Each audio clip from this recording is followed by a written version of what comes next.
So today we're going to be talking about the Conservancy's strategic plan and funding situation. I'm going to cover those two items. And then Joel and Marilyn are going to be focusing on our grant application process and how to work with us to apply for funding for projects that fit within the Conservancy's objectives. We are not going to be covering our Explore the Coast or Coastal Stories grant programs in this webinar. So those programs, Explore the Coast and Coastal Stories, have annual requests for proposals, RFPs, separate from this general Coastal Conservancy process. And there are resources and recorded webinars on our website to learn more about Explore the Coast and Coastal Stories. So I'm basically, yeah, if you're on the if you're trying to fly to explore the coast, you're on the wrong flight. So I just want to let you know that. So next slide, Joel. And as people join us, yeah, add your name, organization, location into the chat. And welcome everybody. We have a much larger audience than we had anticipated, which is terrific. So the State Coastal Conservancy's vision is of a beautiful, restored, and accessible coast for current and future generations of Californians. And we act with others, and that is all of you. So thank you for joining us today. We don't do any of our work alone. We do it in partnership. We work along the entire coast, in the 9-county Bay Area, in coastal watersheds, in the jurisdiction of the Santa Ana River Conservancy, and most recently added the Great Redwood Trail in the North Coast. So we have a large jurisdiction, and about 75% of California's population lives within it. Next slide. We are in the process now of finalizing our 2023 through 2027 strategic plan. The Conservancy Board, we anticipate, will adopt this 5-year strategic plan on December 1st. And thanks to everyone who submitted comments over the past year or participated in meetings about the strategic plan.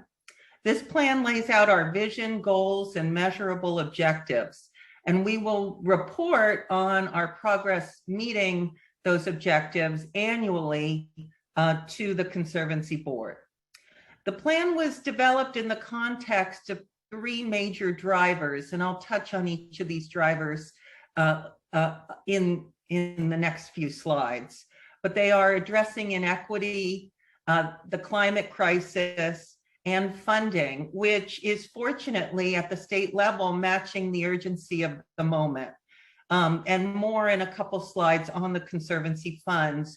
But I do want to point out that state funding is being distributed through many agencies and departments within natural resources.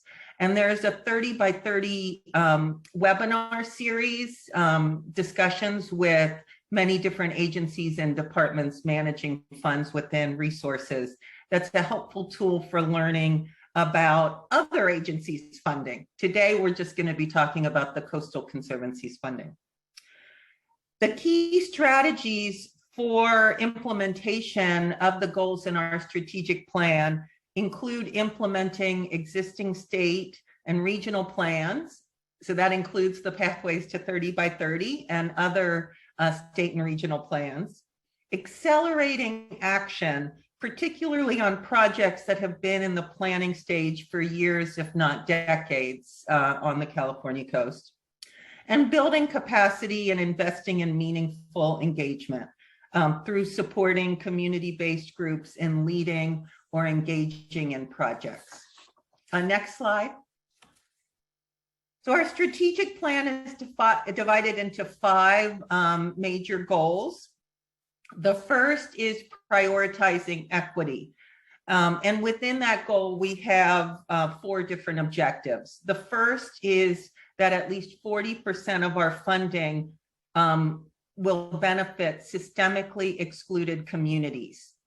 And that term is defined in our strategic plan. I'm gonna read it so you understand it. It is broader than, say, disadvantaged communities, which was a term we used in our last strategic plan.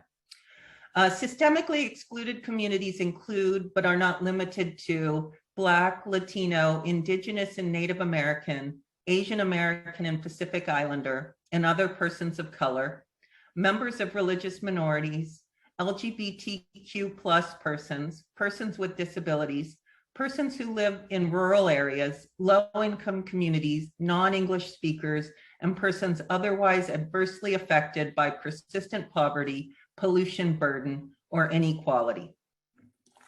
The other objectives within the prioritized equity goal include returning power to tribes, so doing projects in partnership with tribes or even land back projects, supporting systemically excluded communities through community engagement and technical assistance, and incorporating workforce development in our projects. The second goal is Enjoy the Coast, which includes our Explore the Coast program grants, which again are not being covered in this webinar. We have an annual RFP for those grants. Our Coastal Stories program, same story as the Explore the Coast grants. Expanding accessibility for people with disabilities, building trails, recreation facilities and amenities, enhancing piers and waterfronts, and our Explore the Coast overnight program, which is to increase lower cost overnight accommodations on the coast. Our third goal is Protect and Restore the Coast. And again, the word coast is our entire jurisdiction. Just want to make sure that's clear. So protect and restore the coast, and the objectives include conserving land, so fee title or conservation easement acquisitions, restoring or enhancing habitats, protecting and enhancing working lands such as farm and ranch land, and cutting green tape to move our restoration work forward more expeditiously. Our fourth goal is our Climate Ready program, and within that, our focus is on sea level rise adaptation projects, particularly nature-based adaptation, wildfire resilience projects, and multi-benefit nature-based climate adaptation. And finally, our organizational goals include supporting our staff and transparency about the work that we do. Next slide. So now on to the funding picture. There's $700 million in this year's budget for the Coastal Conservancy.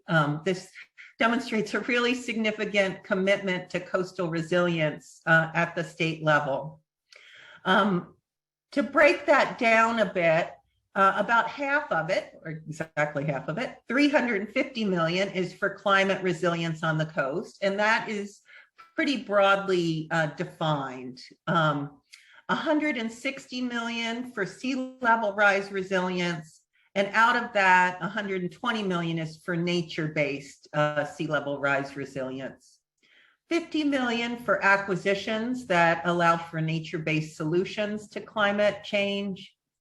$10 million for wildfire resilience specifically. And $100 million is for priority geographies or projects. So that includes the Santa Ana River, Santa Monica Bay, Eel and Russian rivers, and several very specific projects. We do anticipate another $150 million in FY 23-24 for climate resilience on the coast. So now I'm going to turn it over to Marilyn and Joel to discuss applying to the Conservancy for funding.